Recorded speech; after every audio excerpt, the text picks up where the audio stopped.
folks, Humpy here, another show, and this is a reflection back on the show that got so many hits, thousands and thousands, and kind of went viral, and that's what I said about NASCAR getting too fancy. I'm not going to take that back, but one of the things I wanted to talk about, we talked about sponsors, and we said some of them had gotten completely out of hand, and I'm not going to take back on that one bit.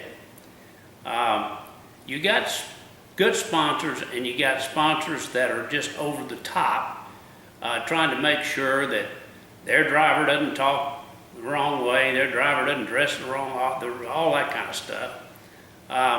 But there's some really great sponsors. Lowe's, for instance. When I was president of the Charlotte Motor Speedway, we changed the name to Lowe's for 10 years. We had them as a sponsor, and they were great because they understood completely that race fan, every one of them is going to go into a Lowe's store to get something at some point. People that go to races buy hammers, they buy drills, and I don't think there's a company that I was ever involved with that was better tuned to that. Their sponsorship of Jimmy Johnson has been classic. So they're an example of a sponsor that didn't interfere, and that didn't try to corporatize the driver, that didn't try to put him through a washing machine and made him talk better, look better, etc. So we got sponsors that do a great job, and we got sponsors that are just too over the top.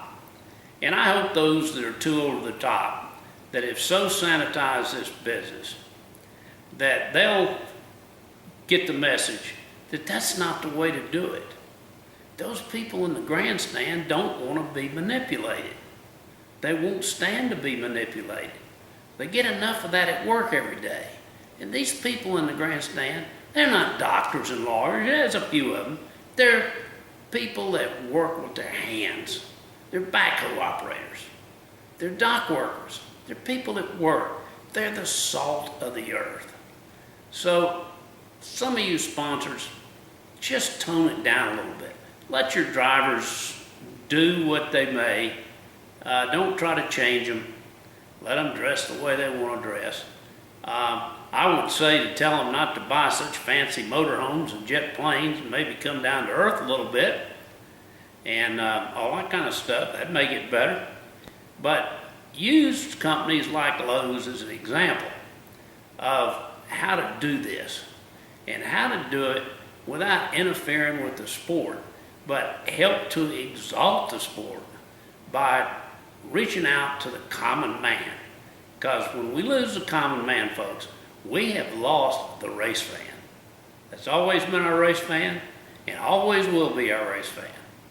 So just another little note from Humpy, and glad you're listening.